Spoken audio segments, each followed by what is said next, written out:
Welcome back. So we're up at the family cabin, and last time we were up here about this time of year we did our 10,000 mile review.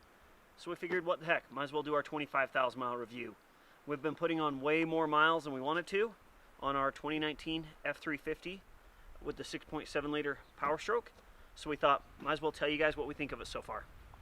So let's get into it.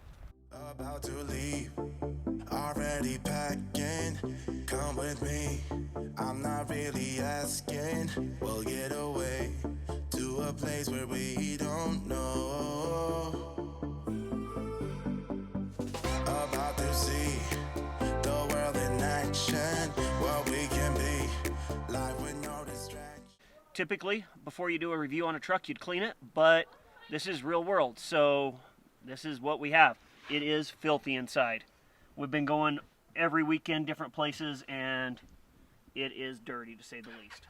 The back seat in this truck is one of our favorite parts of the whole truck. The interior cab, we love it, but the back seat is really, really nice. It's crazy just how much room there is.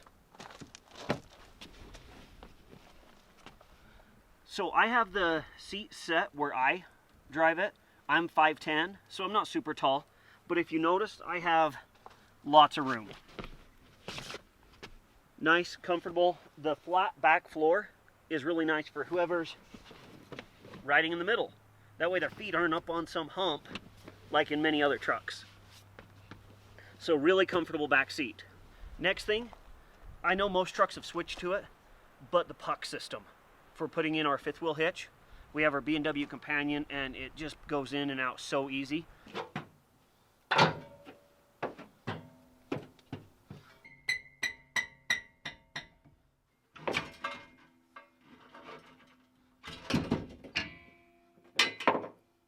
And the tie-down system in the back here. These integrated tie-downs built into the truck just make it so easy to hook tie-downs in. Way better than tying down into these little holes or on these little latches. I know you can get this with any truck, but I'd recommend getting the bed liner. I never had one before and never thought I really needed one until I have this truck, and the bed liner makes such a big difference. We switched to this truck from our 2015 Ram 3/4 ton, and overall power isn't noticeable, but payload capacities are. When we're hooked onto our fifth wheel, it's just so much more stable. Last week when we were down in Capitol Reef and the wind was just howling and we were towing our trailer, no wiggle, wasn't forcing us all over, just stable because it handles the weight so much better. This truck has a 3,500 pound payload capacity, which makes it really, really nice. With our, trailer that's fairly lightweight, it's not overloading it by any means. I know I mentioned it before in our 10,000 mile review, but the mirrors on this truck are so much better than the mirrors on our Ram was. The way they extend out, power, all that, so much more visibility going down the road. It's almost zero blind spots, even with our 33-foot fifth wheel behind us. Just by far the best mirrors I've ever had on a truck. One of the other things we've liked on this truck is the overall fuel mileage. I thought we'd take a pretty big dip going from our Ram to the Powerstroke being a V8 and all that sort of stuff. But overall, fuel mileage has been pretty good. Towing, we get about 10 miles per gallon. And on the highway, unloaded, we get anywhere from 18 to 20. It depends on, freeway speeds and those sort of things. But also, we like how large the DEF tank is on this. We aren't constantly refilling the diesel exhaust fluid like we were on the Ram. The Ram, it was almost every time we towed anywhere. It had a small DEF tank, and you always were looking to put DEF in. With this truck, there's lots of storage. There's jockey boxes and little openings and the center console, cup holders, tons of storage. Just all sorts of place to put things. And then back underneath here, all the seats flip up and we have extra storage here. We don't like this storage nearly as much as we liked our Rams, but it is useful. So it's definitely one of the benefits of this truck. Before we get into the negatives, we have done a few add-ons that we've really liked on this truck that would probably work on really any truck. First, our rock blocks. We put on these rock blocks splash guards, and it has kept the truck so much cleaner. Not that you can really tell right now because it just rained on it, but it keeps so much debris from flipping up on the truck, but also flipping back at the people behind you or your trailer or those sort of things. So if you get a chance to check out Rock Blocks, I would highly recommend it. Okay.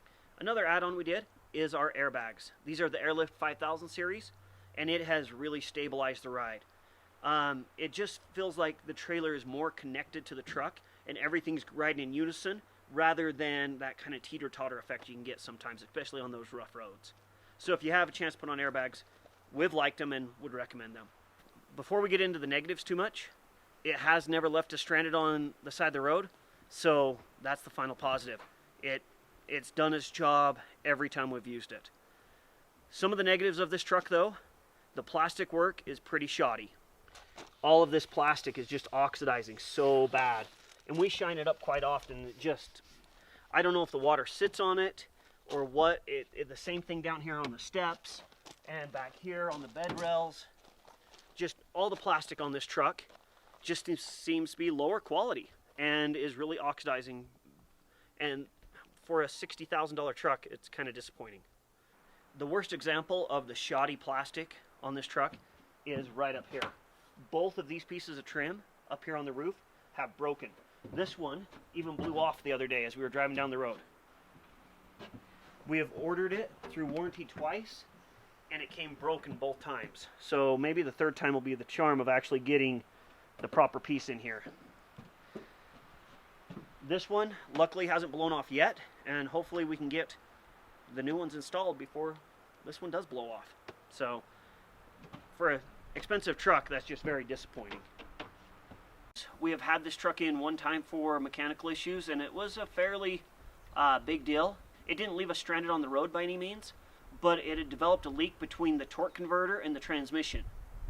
One of the seals or something went out, and they'd never seen it before, at least that's what the dealership said. But it was in for a week getting the transmission dropped out and a new seal put in and all those sort of things. And for a truck with, at that time, less than 25,000 miles, that's just not ideal. And it's kind of worrisome. Also, when towing, these trucks run hot. I know everybody says that's where they should run. This thing runs at about 220, 230 degrees when towing all the time. I just think it's too dang hot, and I wish it ran cooler. My dad's Duramax runs cooler, our Ram ran cooler. I don't know why the Ford has to run so hot. When it starts running at 220, 230 degrees, you can notice that the power level is not what it used to be. The performance actually starts to diminish. And when you're pulling hills out here in the mountains of Utah, it's just not something you want to deal with. Always worrying that maybe it's going to overheat this time. And maybe I'm just being paranoid, but I really dislike how hot it runs. If you're interested in any of the features and all that sort of overview of this truck, you can check out our other videos. We'll put some links up here, and then in the end there will be some links down at the bottom. In the end, would we recommend this truck or not? It's kind of an either way. We're neither super happy with it or super sad with it or disappointed. I don't know if we're going to keep it past 36,000 miles. With the warranty issues that we've had and those few things going wrong, I don't know if we want to hold on to it and wait and see what else goes wrong. Maybe nothing will. Maybe that's just, those first few bugs getting worked out in the first 25,000 miles. And like we said, it's never left us stranded anywhere. There's never been any major malfunctions. There was one oil leak with the transmission torque converter thing, and then some of these cheap plastics and things like that. But overall, kind of, if I was rating it, between 1 and 10, it's probably 7.5 right now on how we feel about this truck. Thanks for taking the time to watch. Remember to like, subscribe, all those sort of things. If you have questions about the truck, comment down below and we'll answer all that we can. If you've had the same sort of things going on with yours or anything else like that, let us know down below. And above all else, enjoy your weekend. Thanks.